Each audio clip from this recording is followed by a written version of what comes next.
Thank you. Welcome, everyone. Thank you for joining us for Ask a Consultant. This is our fifth in this weekly series. My name is Lisa Mae Simpson. I serve as the Vice President for Learning and Engagement for Forefront, and we are really glad and grateful to be partnering with the Association of Consultants to Nonprofits on this weekly series. And we're excited to welcome Lydia, Carol, and Emily as our panelists for this week. Just some housekeeping notes. Phone lines for participants are muted, so if you do have a question, we'd ask that you put that into the Q&A for our panelists, or if you have a technical question, you can type that into the chat, and one of us will get back to you as soon as we can. And we do encourage your questions. Please do type those in at any time. But right now, we're just going to go ahead and get started with a few questions for each of our panelists. We'll ask them to introduce themselves as we go. So Carol, I'm going to start with you. Wondering just how do we make a compelling case right now when so many people, and I would say it's funders, donors specifically, but so many people out in the world are focused on essential services. How are you approaching that with your clients and in the work that you're doing? Happy to address that. I just want to ask a quick question of my fellow panelists. Did you want Emily and Lydia shall we do a quick round of just introducing ourselves, and then I'll jump into addressing that question. So I'm Carol White, as mentioned. I founded my practice, CV White, 20 years ago to apply the principles of market research to solving problems in the social sector. I work in partnership with each client to understand their particular challenges, to bring in objective market research via objective information, via focus groups and surveys, and to provide analysis of that information that leads to confident and informed decision-making on their part. Hi, I'm Lydia Varesco-Racoma of Lydia Varesco Design in Chicago. I am also celebrating 20 years of business this year. I empower organizations to make a change through branding and marketing design. So I work with nonprofits, associations, higher education, as well as some entrepreneurs. And I am also on the board of directors for the Association of Consultants to Nonprofits as the VP of Marketing and Communications. And thank you, everybody. Hi, and I'm Emily Taylor. I'm the principal of Teeny Big, and I help nonprofit organizations turn their lackluster followers into passionate supporters. And I do that using human-centered research and design, really helping organizations understand their audience and find compelling ways to engage with them. I'm also on the board of directors at ACN, and really happy to be here. Thank you all so much. And we'll ask each of you to answer a question sort of in turn, but Carol, I would just turn it back to you around this question of how do you make a compelling case for your work, or how do we each make a compelling case for our work when the focus is maybe rightly so right now on essential services? So here comes, I'm going to help my screen help me address that question. So hopefully you can each see that question that Lisa just posed, which is how to make a compelling case when so many people are focused on essential services. And that's certainly something that I'm both hearing my clients ask, and that honestly, even I myself am needing to ask at this time. So what I'm going to do is take us through a couple of ways of thinking about that question, and really making a compelling case at any time is grounded in knowing why you exist and being able to talk about that. So I'm going to take a step back and cover a couple of principles that are related to making your compelling case, and then I will try to loop back to the compelling case right now. So the first principle I'm going to cover is something we are all hearing a lot about right now, which is pivoting. Well, maybe I am. Let's see if we could make that slide go. There we go. So I want to ask you, have a look at this picture. What is the most important part of this picture? If you have a look at this picture and think about it for a moment, there's a lot of things you might be considering are very important parts of this picture. And this person is pivoting. You might be thinking to yourself, it's the ball, or it's the way she's gazing. But in my mind, the most important part of this picture is her right foot. Why do I say that? It's because she's pivoting. That is a word, I don't know about you, it's a word I'm hearing all the time right now. How many emails have you gotten in the last month that refer to pivoting? And if you want to, feel free to type a number in the chat. If your inbox looks anything like mine, I have to think that number is 5, 15, 25? I don't know. It feels like everybody's thinking about pivoting. And that really got me thinking about, what does that word mean? And what makes pivoting a success or failure? Because you can't succeed just because you pivot. There's a reason that her pivot even looks like it's going to succeed. And what is really happening there? And that's why I point to the right foot. So I looked up pivoting, a pivot. The noun pivot means the central point, the pin or the shaft on which a mechanism turns. So how does this tie to messaging? Why am I talking about basketball and pivoting right now? Well, when we think about it, if we don't have that strong central point and we need to try to make a turn, what's going to happen without that central point? What happens when we make that turn is we fall over. Well, nobody really wants to fall over. So that strong central point to me is why pivoting connects to something we need to be thinking about, that we need to do our marketing and our pivoting and our messaging all from that strong central point. That's what gives us consistency in our brand and our main message. I'm going to talk about a couple of examples. And you know, you can debate success or failure on these, but they're examples of pivots that are kind of, I find them just interesting to think about. They're from outside our sector, at least partially. So on the left, you're seeing one that marketers found really surprising. A lot of people found surprising. Why was International House of Pancakes suddenly going to try to sell meat?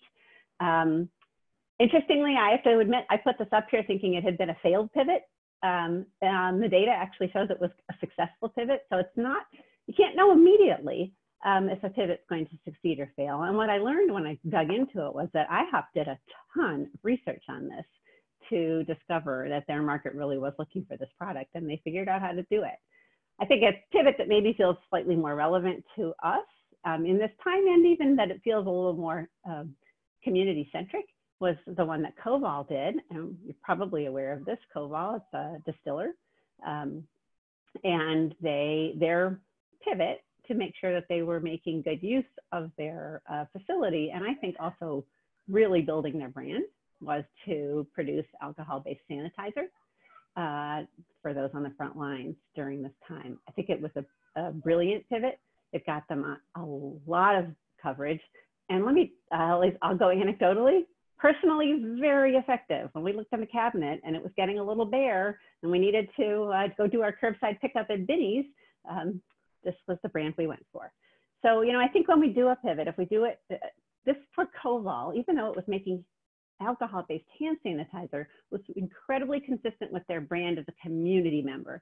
They brand really heavily on community members. You see them at street fairs.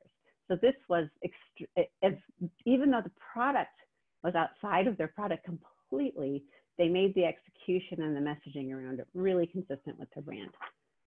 So why does all of this matter? Let's go back to that pivot. If it comes to from a strong, anytime you are thinking about a pivot, if you're feeling at this moment, you need to think about a pivot. If you come back to what is your strong foundation and make sure that your pivot can connect to and turn from that point, that's what will make it successful. This can make our wheels turn to saying, well, do I know my central foundation? So that's going to take us to point 2. If you really want to make sure you know your centering point, your central foundation, I really recommend going through a positioning framework. And that may sound like a big exercise, and it can be. It can be a multi-month investigation to get to your positioning framework. But there's also a way you can at least give this a try and see how close you are to having one, and whether or not you can actually develop your own framework by answering a short set of questions. And I think even Lisa could probably provide you with a forefront webinar that I delivered about a month ago. That's a 1-hour webinar on a little more detail on how to develop one of these positioning frameworks. But here's about the 1.5-minute version of that. When you think about your positioning, that again, which will bring you to that central point, we go through some pretty simple steps. Make sure you know who you're talking to. okay, this might seem like a really simple and obvious question, but when I ask people who they're talking to, the answer I often get is the general public. That if I said to you right now, try to speak to the general public, you're going to give a really rambling talk because you have no image of who you're really talking to. So I tried to bring it to one person, like really get to know that person and think of, if the better I know that person, the more compelling my conversation is going to be, because I know how to talk to that person. So who is this person that you are trying to influence right now to do any number of things? Possibly donate, possibly support you, possibly use your services, possibly volunteer, but trying to think about why you need, who they are. Further knowing them is what need do they have that you address. So this is the connection. And this is, again, putting it in their terms. This isn't what you do. I mean, it is. It needs to connect to what you do, but what is their need from their side of it? Who are they? So it's continuing to dig into knowing them and still staying on kind of who are they? You are not the only one that can probably meet their needs. So what are their options? We really need to get a look at those. And that's why we actually call this positioning, is it's your positioning within a landscape of options they have. So if we imagine the options they have, some might be you might be distant from their need, or you might be very close to their need. And there might be several options close to their need, or some options that are farther away from their need. But that's why we think of it as positioning and thinking of it, and that's why you've also probably heard the term landscape analysis. So they have options. And finally, how are you unique in being able to meet that need? Understanding your uniqueness. They have a lot of choices. You have a unique way of meeting them and of meeting their need, and that's what you can deliver. So as I promised, though, I want to try to link this back to the in this moment. And what I say to people when they have asked, you know, can I make asks at this time during this crisis? The answer is, you know, look at me as a person who might need your services, who might be a potential donor or a volunteer or a client, and tell me why you still matter. And if the me is that you're talking to, look at me and tell me why you matter and why you're going to matter in the future. So it might be that you matter a little right now and you're going to matter a lot to me in the future. I want to believe in the future. So if you believe what you're telling me, and that answer, then what I would say is be sensitive, but unapologetic about telling that story about why you matter, why you're going to matter in the future. And yeah, don't be insensitive about it. Don't say, oh, forget COVID, I matter. But do be unapologetic about your story. Be confident about it and practice it. And when I say practice, saying it aloud to another human being. I sometimes tell people, I suggest the idea of a marketing buddy, somebody else who's not in your exact field. They can be in the social sector, but not in your part of it. And try telling your stories to one another, test them out on each other, and challenge one another. And that will help you simplify it and make sure that it's really on point and that it does actually have a position. And there's the end of my story, which is that I try to guide nonprofits through their destinations using market research. So I'm going to pass the ball. Thank you so much, Carol. So Lydia, I'm going to ask you to pick up the ball and, you know, carrying on from what Carol has just shared. So assuming that I know my mission matters, how do I use it in this moment? How do I use it in this particular moment of this crisis around COVID-19? Oh, Lydia, you're muted. Got it. Okay, great. So Carol did a great job talking about that positioning, that messaging, and now we're going to look at that positioning as how it applies to the visual. So visual communications and making those communications meaningful as well. So I will go through the branding framework that I use, which is generally the who, what, why, and how, and we'll talk about how that applies right now, currently. So first, the first step in making sure that our visual communications are meaningful is really considering the who. So these generally right now, we're focused on the people that you serve, your organization serve. I know in general with branding and marketing, you may be focusing a lot on multiple audiences, different audiences, but I think right now we're focusing on that. And of course, we are speaking to donors and supporters of that nature. But the overall, what we want to keep in mind overall is, are the visuals speaking to your audience? And are the visuals that you use speaking to them where they are now? So, you know, you may have needed to, not may, I know everybody has had to change their messaging a little bit, change the way that you reach out, maybe the things that you're saying. And this also includes the visuals. So you want to make sure that they are positive overall, that they're empathetic, that they're appropriate for your audience, and, you know, some of the challenges that they may be experiencing right now. So it's a good time to keep that in mind as you are choosing your visuals. And then next, we want to consider the what. So that would be the problem that you're solving for your community, for the people that you serve. And now here we want to consider, are the visuals expressing how you're solving this problem? So there's a couple things to consider here. So first, it's what types of visuals are you showing? So what I'm seeing organizations doing that I'm noticing is really effective, and I feel that is making a connection, is really just literally showing them solving their problem, the problems. So for example, there's a family support organization that I support throughout the year, and they have been showing images of their staff unloading diapers from trucks and distributing them throughout the community to the moms and the families that need these diapers. There's also a veterans organization that I work with. They showed some images of their staff. You know, even though their staff is working remotely, they were showing how their staff was currently working to work with these veterans, how they were making an impact even remotely from their home offices. So showing these visuals of literally how you are solving these problems is really, I think, resonating and connecting with people right now, because they want to see these things and know that how they can help as well. And also, as far as choosing appropriate images, which we touched upon, that's definitely something to keep in mind. I know that personally, a lot of people don't like to see that big coronavirus image that you see everywhere. It could be a little disturbing to people like it is to me. You want to be respectful of that. You want to maybe avoid showing a big crowd, focus on maybe individuals, families, as far as images.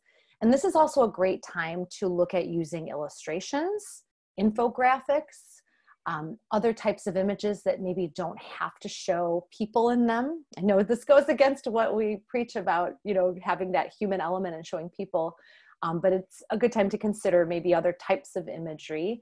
And overall, again, keeping it positive. So trying to, if you can show, you know, someone who's receiving a positive benefit or just a positive image, definitely matters a lot right now. And then next we talk about the why. And this is why you do what you do. And so this is, you know, visuals that express your mission and your unique story and how you're actually carrying out your mission. So this is a great time to really share those stories, actual things that are happening right now. You know, how are you able to help? Like, I'll go back to the example of the family support organization. You know, how many families were you able to assist, and what were you able to assist them with during this time?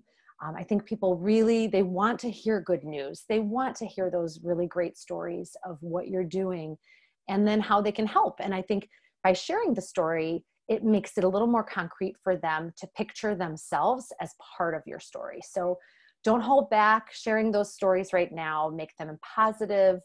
And don't forget about sharing staff and volunteer images. That's really important right now as well, because, you know, I know in-person volunteering has been on hold a little bit, but that won't be forever. And there's a lot of people that will want to get involved. So you definitely want to share that right now as part of your story. Even if the employees or the staff are working from home, it still does bring that personal element to your organization and why you do what you do. So next we will talk about the how, and that's what I consider the brand expression. So these are the ways that you're actually putting your brand out there in order to grow that awareness and engagement. And right now, we're thinking of it from a slightly different perspective of making sure that we're doing it in a meaningful way. So the first thing I suggest is focusing on the most relevant touch points. So currently, it's pretty obvious those are digital. We are probably not doing much direct mail right now. A lot of the communications are digital. So your website, your social media, your email marketing, those are definitely aspects that you want to consider currently in your making your communications meaningful. You also want to make sure that you are consistent with your brand outreach. So this is a great time to make sure that your social media is consistent with your website and your email marketing. Make sure your brand is consistent in all digital outlets, because you don't really know where somebody will actually find out about you or hear about you. Next, choosing appropriate imagery. We talked about that, keeping social distancing in mind, considering illustrations, keeping it positive overall. And next, say more with less. Those long emails definitely got to go, at least for now. We definitely want to get our point across, ask for what we need, and do it in a way that is very direct and gets to the point, because people are overloaded with so much. We were just before this, we were talking about how we all felt overloaded with all the various webinars and things we were attending and emails. So definitely this is a good time for email marketing and social media marketing to be short and to the point. And then you want to tell your story. We talked about that, sharing those stories that will resonate, make connections with your audience that they can engage with. And lastly, a couple of suggestions. If your organization has the time, this is a great time to conduct a social media audit to kind of see what's working in your social media, see how you can bring a little bit more consistency to it, make it more targeted, make sure your messaging is targeted, you're reaching the right people, speaking in the right voice. I have a checklist for that, which I'll drop in the chat when I'm done.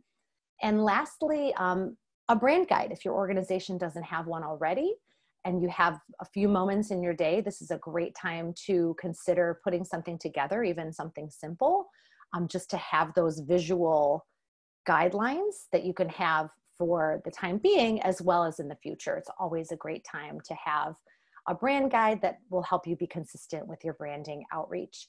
And I have some resources for that as well, which I will drop in the chat. And lastly, I did find this quote from the American Association of Advertising Agencies that currently 43% of consumers find it reassuring to hear from brands they know and trust. So I know that some organizations may have been kind of holding back or pulling back with their outreach, their marketing outreach. And it's definitely, we don't want to do that. We want to keep talking to our audience so that they do continue to know and trust us and continue to be a part of our community. And this is my contact information, and thank you. Thanks so much, Lydia. I appreciate that emphasis on making your message meaningful, and I think one of the other things that I heard you talk about was really being willing to put the time in to meet people where they are. And that's, Emily, that's something that I want to ask you to talk a little more about. I've heard the expression multiple times in the last couple of months that we are not all in the same boat, but we are all in the same storm. And it just makes me think about, people are experiencing so many different things in these shared circumstances, and in so many different situations. So, how do we identify what the people we're trying to talk to even care about, or where they are at this moment, and how best to communicate with them? Yeah, that's a really good quote, Lisa. I actually was referencing it this weekend. Just from my own personal life, I was talking to some people who did not have children this weekend, and they were talking about their emotional roller coaster. And I was talking about my own life, where I've got a 5-year-old at home, and I feel like I don't have time to really be emotional. We're just entertaining and playing games and just trying to keep up with staying positive. And so I do think, you know, when I was listening to Lydia and thinking about the who, right now there are a lot of different who's, and it's changing very rapidly, you know, depending on what people are reading, how comfortable they are with different social distancing methods, as the state changes the rules, you know, and throughout the country where there's different statuses everywhere. And we don't have time to do a 2-year audience segmentation study right now. Like, you really need to understand who your audience is now and what they're going through. And it's really, you know, you can't necessarily rely on the work that's been done in the past. So I wanted to talk a little bit about how we can do that. And I've put together some slides as well. And I will say too, you know, I know this is sometimes talking generally, it can sometimes be a little challenging to connect it to your own challenges. So if you have any questions, just drop them in the Q&A, and I'm happy to answer them to get more specific. So what I want to get at is I use a lot of human-centered design in my work and audience engagement. And so what I feel like you really need to find right now is there's what you want to tell your audience. There's a whole scope of the work that you're doing, the needs that you have, the way things may have changed, you know, for you during COVID-19. But then there's also the circle of like, what's resonating with your audience right now? Are they, you know, do they need interaction? Do they need to take a step back? Do they need information? Do they just want to stop listening to stuff and relax? And so you're really trying to, find this area in the middle that fits both what you need to tell your audience right now and relates to your mission, and what is really resonating with people. So there's a few ways to do that quickly and nimbly, because we're in this moment. And like I said before, we can't do a big research study right now and expect results soon. So the way we do these things quickly is just ask and listen. I mean, the one advantage that we really have right now is people have some time. They're, you know, they're not going places, you know where they are. And so there's some ways you can ask and listen to hear what's going on through people's mind and get a sense for their state of mind right now relative to your mission. So things you can do is you can reach out in social media. You could just ask open-ended questions and see how people answer, you know, on Facebook or, you know, Instagram. Just post some things, post some actions of what you're doing, and get people's feedback, or ask how they are. You can also do it through what I call pulse check surveys, just very short, you know, no more than 3 question surveys you can send out to your members and your audience. But make sure they're open-ended. Make sure there's opportunity for them to tell you what's going on their mind. Again, you know, make it connected to your mission, but find out, you know, what are they looking for? Kid entertainment for their kids? Are they looking for reassurance that the people you serve are doing well? Do they need to know, you know, do they not fully understand the need that's going on? And then a way you can even do that more deeply, and especially if you're maybe these other 2 ideas aren't working, is you can reach out to individuals. Have a 5-10 minute call with them. It's a small sample size, but you'll get a really deep understanding of where the people that follow you are at. And you can start to work that into the messaging that you have, and sort of get a sense for what people are thinking and needing to hear. And then a way you can kind of cross-check that information, again, since it's a small sample size, is to prototype and test. So you can prototype some different messaging and put it on Facebook ads, and really get to see what are people clicking on, what kind of catches their eye in a very short time span. You can do longer surveys and put a couple different options out there and get people's feedback on what they think about that. And if you're not quite comfortable with sending out to the wider world, you can also do some small Zoom focus groups. Get a few people that represent your target audience that you're comfortable with, and share some ideas with them and get their feedback. Just as an example, I signed my daughter up for a summer program that is now turning virtual, and was a theater group, and they got a bunch of the moms on the call, and we talked about what we were comfortable with. You know, we were comfortable with them mailing us stuff, with them doing a drive-by theater of some kind. Like, there's different, you know, we were really able to check some of the ideas that they had. And I've also put this example up here as some work that I did for the High Speed Rail Alliance, where I talked to their target audience in California, and were able to come up with three ways to message what they were trying to do. And then we actually took these test concepts and put out a survey and got feedback on what people thought when they saw those images, what they felt when they read those taglines, and able to build a bigger messaging concept from this testing. So that's how I would say it was really a great way to get a sense for your audience right now, is listen and gather that feedback, throw some ideas out at them, and find a way that you are comfortable with to gather that feedback. Yeah, I will turn it back to Lisa. Thank you, Emily. So just another invitation for folks who are listening to share their questions.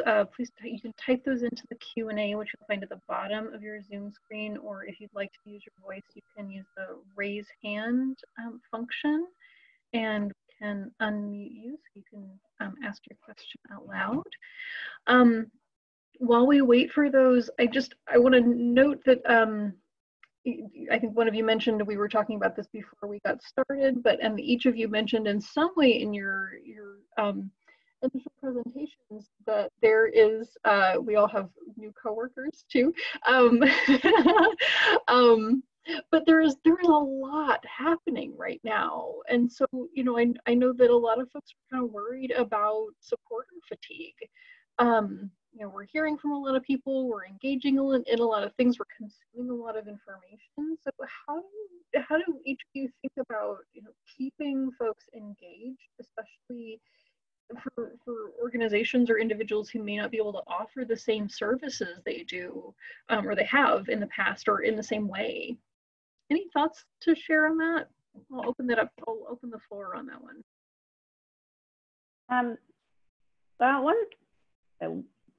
Having gotten to think a little bit about this one ahead of time, and the supporter fatigue, I think this does actually in some way link back to the pivoting notion, which is to think about, if you can't offer your current services, if they don't, like, I know I work with many arts organizations who cannot offer their current services and are really troubled and trying to think about not just supporter fatigue, supporter relevance, their relevance, but also the fatigue people may have. I think that the most important thing, of course, remains in this moment is to make sure that what you do offer is still consistent with your platform, your image, and your values. So again, if you have those clearly have clarity across your organization around that, why you exist, and jumps from that point, I think you can then think about how to excite people and maybe address that fatigue they're having in a way that's actually refreshing. And that's really where creativity comes in. And I've been really fortunate to partner with Emily Taylor on projects to bring that part in. We can't hear you yet, though. Sorry, I was looking ahead to answer some questions in the Q&A. But oh, got it.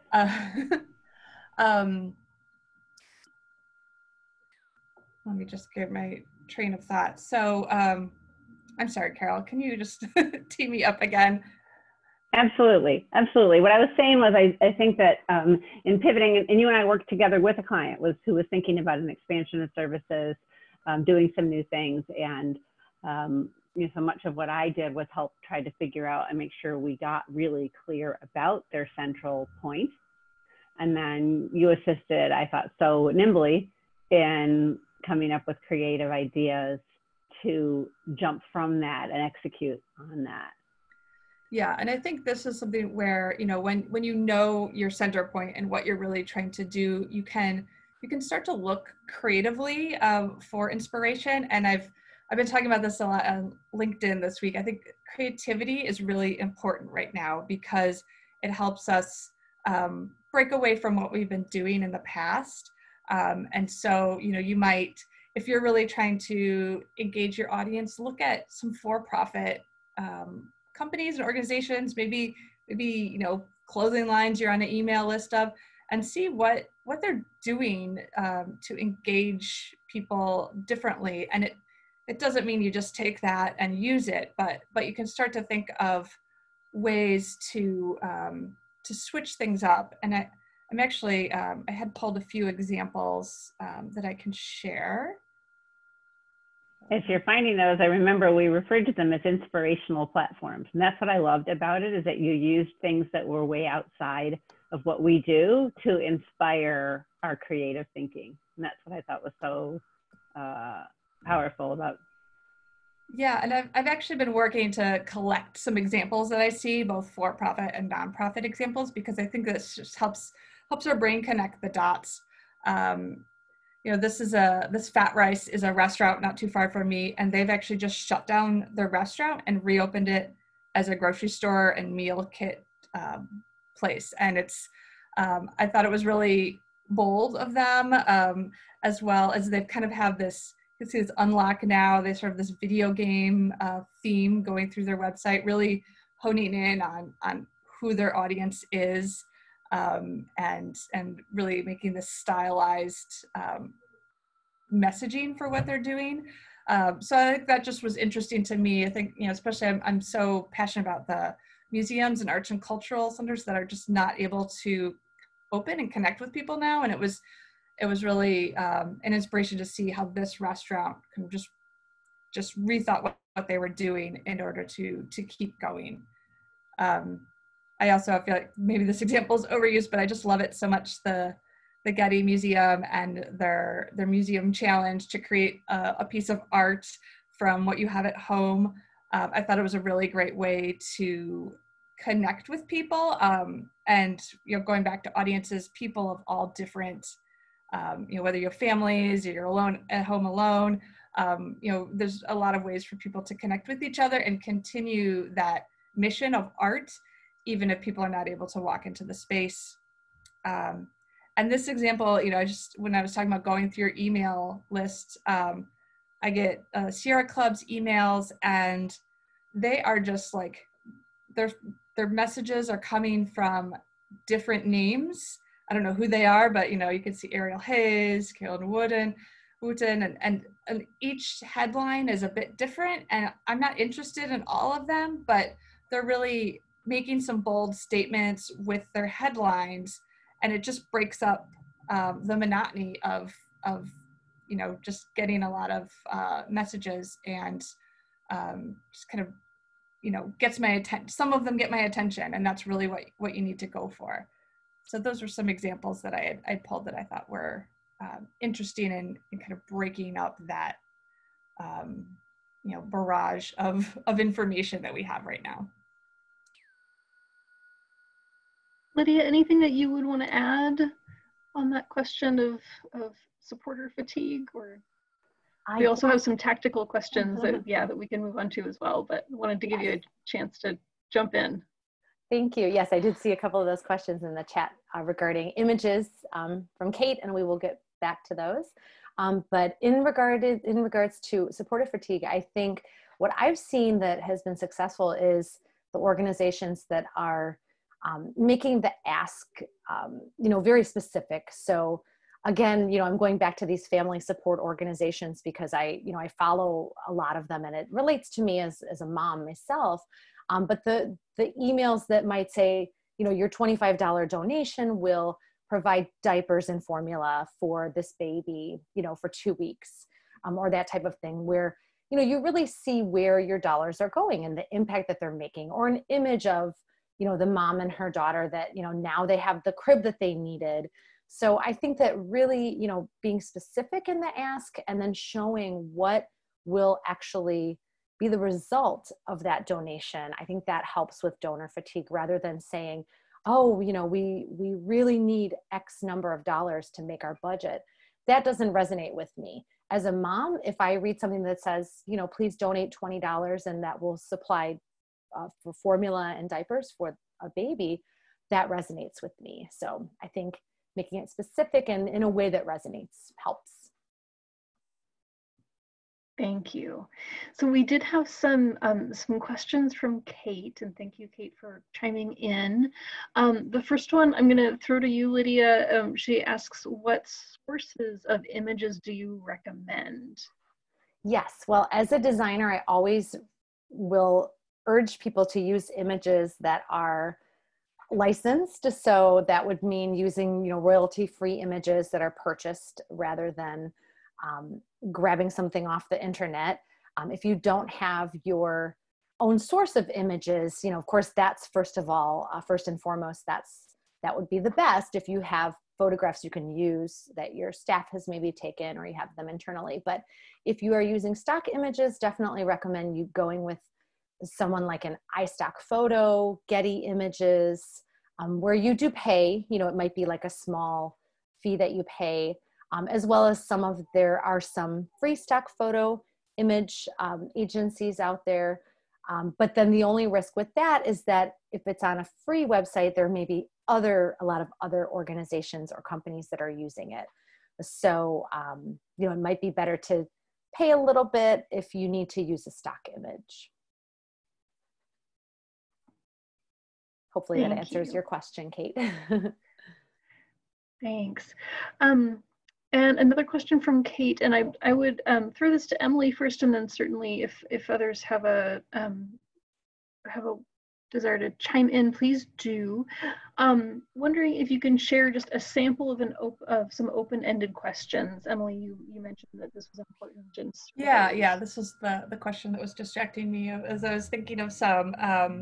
You know, and it does kind of depend on what information you're trying to get, but if you're just trying to get a sense for what capacity people have for engaging, you might ask how people are spending their time.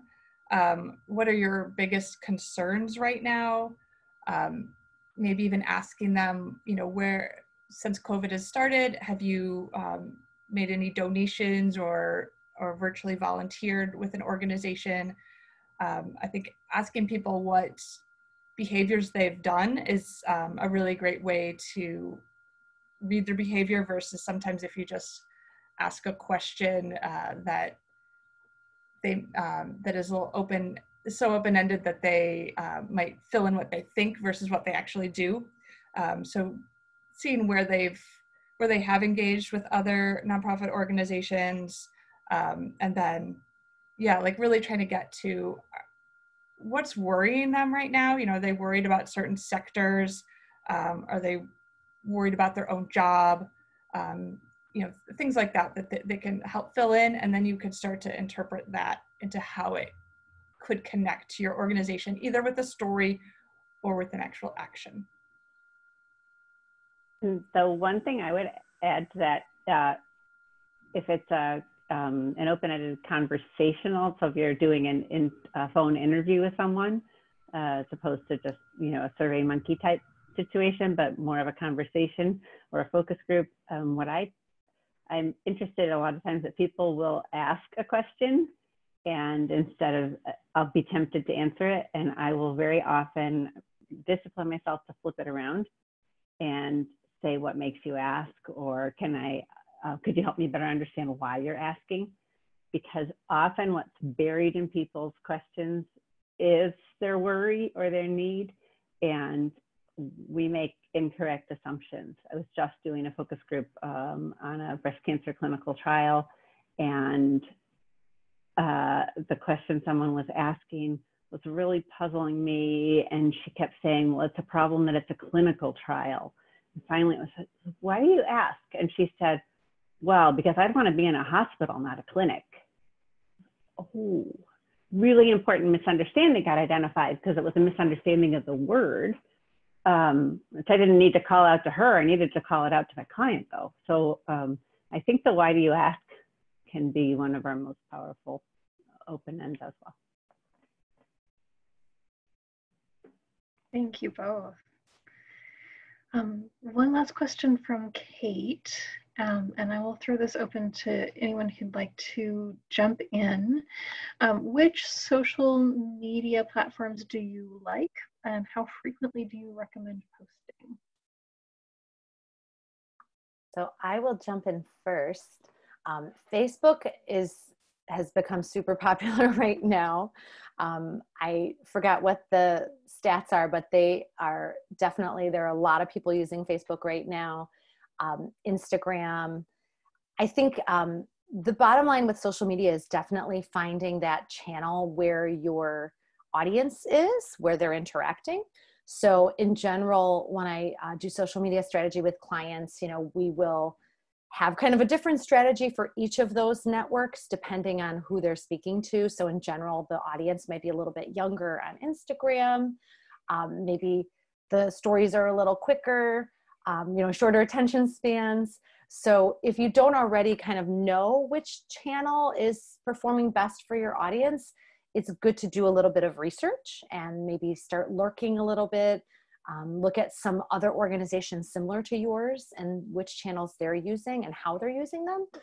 But I think definitely the bottom line is to have a different strategy for each one so that you know that you're reaching the audience, again, reaching the right audience at the right time with the right message. So a little bit of investigation and lurking helps with that. Thank you, Lydia. Carol or Emily, anything you'd want to add? I don't think so. It definitely, like Lydia mentioned, it depends on your audience and how people are interacting. I do feel like Facebook and Instagram kind of covers a wide range and a way to interact with people. I really like that aspect of it.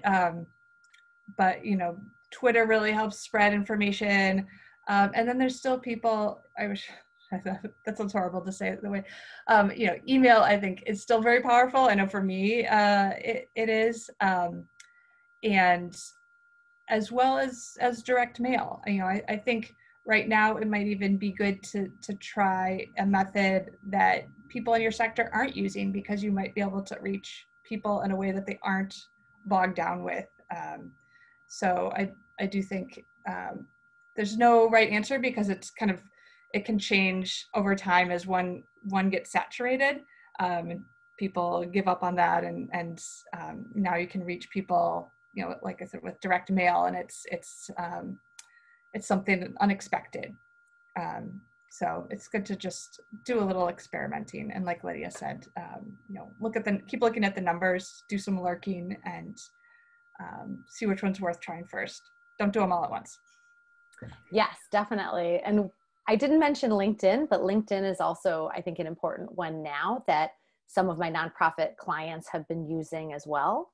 So I know that LinkedIn is kind of generally thought of as more of a B2B type of channel, but that's also something to keep an eye out for.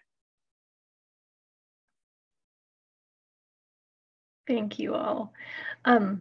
So this concept of sort of oversaturation came up again, and I think several of you mentioned this in throughout our conversation. But I think there's coming back again to this idea that not all organizations are in the same boat either. So some are needing to really demonstrate. Some of us are really needing to demonstrate our how much our missions matter right now, and some are doing okay, and some are facing really severe need.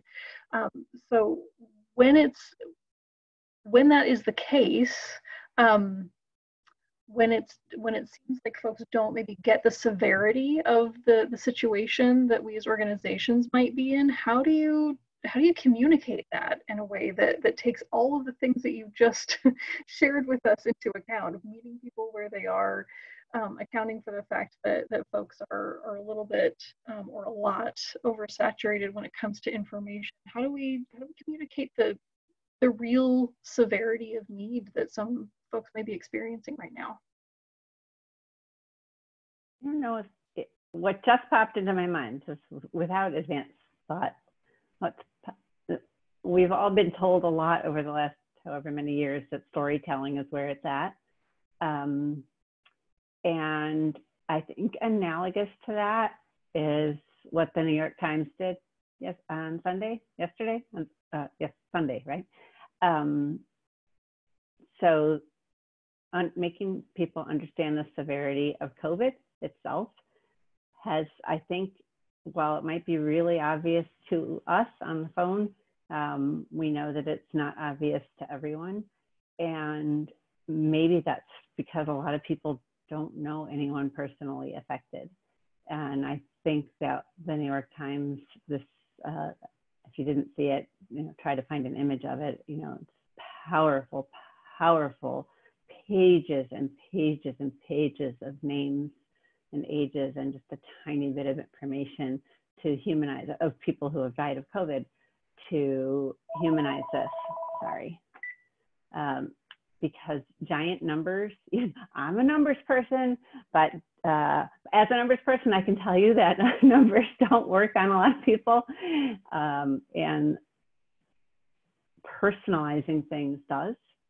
So I think that it goes back to storytelling, knowing that a story can be as short as a name and an age and a few words. Yes, I totally agree with that, Carol. I did see that piece and I thought that was so powerful. And I think that those are the types of stories that have really reached me in these last few months, is where you see, you see the person's face, you hear their name, their situation, and it resonates, So I think, again, going back to share those stories of the people that you've been able to help, the people that you've been able to support during this time. And maybe just one person, that rather than saying we did this for this group, just share that one story from that one person. And it may not resonate with everybody, but it will resonate with someone. It's kind of like, don't try to market to everybody, market to your target. It's kind of the same thing. You right now, you do want to tell those really personal one-on-one type of stories, I think. Yeah, and I'll build on that too, because I know we've talked a lot about being positive and having these great feeling stories that show the change you're making. But I also think, if your situation's really severe, you don't need to be positive all the time, because it might not be the truth. And if your family, going back to the diaper story, you could get a month's worth of diapers, but what do you do in June and July and August? And so I think being able to talk about the good, but also emphasize the severity of the need and not ignore that, is going to keep your donor supporters with you, and really trying to think about how you can formulate your asks to meet the needs. Maybe the ask, sort of asking for one-time donations, it's more like how do you get people on board for the long haul, and maybe minimize what you're asking for, but make it longer term so that you do it matches what you need, because I think that's going to be a more honest story for people, and they're going to connect with it better, especially if they're following you and really like, wait, I just gave and now you're still asking for the same thing. It's you need to make sure that ask is kind of matching the story that's in people's minds.